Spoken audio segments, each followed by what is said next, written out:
Hello okay.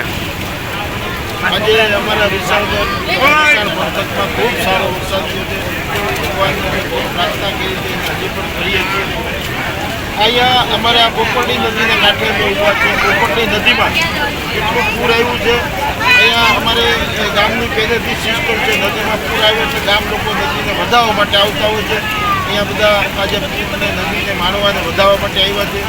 અમારે વિસાવદર પંથકમાં આંબાજર dam ખાલી 2 મીટર ઊંડો છે. આટલું પાણી ત્યાંનો પ્રવાહ પણ ચાલુ રહે. 2-3 કલાકમાં આંબાજર ડેમ ફૂલ થઈ જશે. એવી જ રીતે અમારો ડ્રાફર ડેમ, આ નદી છે અમારી પોપરડી નદી.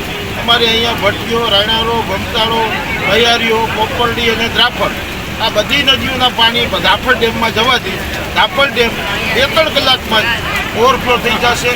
એવી જ રીતે ખૂબ સારું અમારે શિયાળુ પિત્તમાં ખેડૂતોને ખૂબ ફાયદો થશે. ખૂબ ચિંતા હતી, ચિંતા આજે દૂર થાય એવું દેખાય છે. અને આ ડેમો ફૂલ થવાથી અમારે ઘેડ પંથકમાં હું વારંવાર ત્યાં અમારે આ નદીમાં પૂર આવેલે ત્યાં હું જાણ કરતો હોઉં છું. તો ઘેડ પંથકના ગામડાઓમાં આ ડેમ ઓવરફ્લો થવાથી ખુલશે પાટિયા, તો ત્યાં પણ ક્યાંય ખોટી નુકસાની ન જાય એટલા માટે ત્યાં પણ ઘેડ પંથકમાં નદી નીચે, ઓજત નદી નીચે આવતા લોકો સાવચેત રહે આવી પણ મારી વિનંતી છે.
જનતાને જાણ કરવામાં આવે છે કે તમે અવશ્ય એક વખત ભવનાથની મુલાકાત લ્યો અને તમે દામોકુંડનો નજારો જુઓ. અત્યારે અમે પણ અમારી ફેમિલી સાથે દામોકુંડને દર્શન કરવા અને પાણીનો નજારો જોવા આવ્યા છીએ.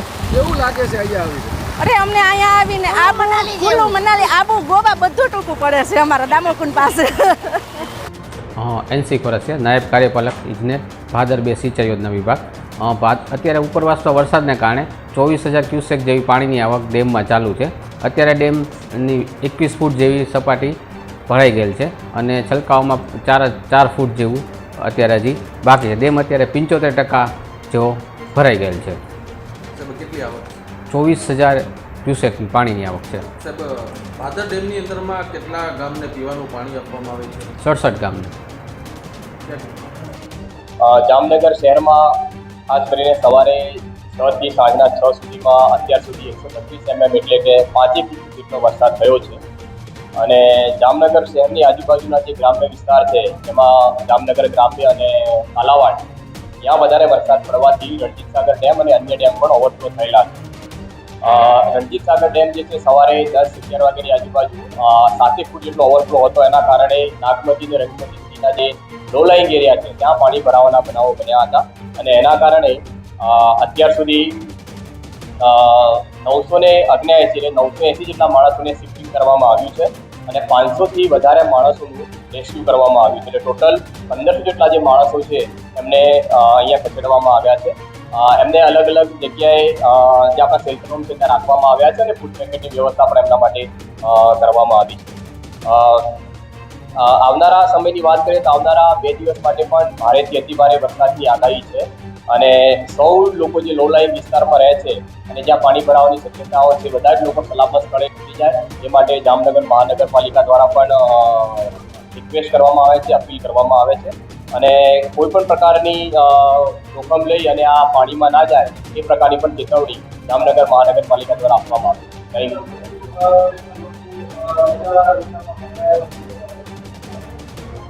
નીચાણવાળા વિસ્તારમાં જેટલા લોકો ફસાયેલા છે મોટાભાગના આપણે એમને રેસ્ક્યુ કરવામાં આવ્યું છે, પરંતુ સાંજે 6 વાગ્યા પછી દરિયામાં હાઈ ટાઈડનું શરૂ થતું હોય લો લાઇન વિસ્તારના જેટલા પણ વ્યક્તિઓ છે કરીબન 1500થી 2000 લોકો આવા આઈડેન્ટિફાઈ કરવામાં આવ્યા છે. કરીબન બીજા 500 જેટલા માણસોને હજી આપણે આ લો લાઇન એરિયામાંથી શિફ્ટ કરી અને નજીકના જે સ્કૂલો અને હોલ છે એમાં આપણે શિફ્ટ કરીએ.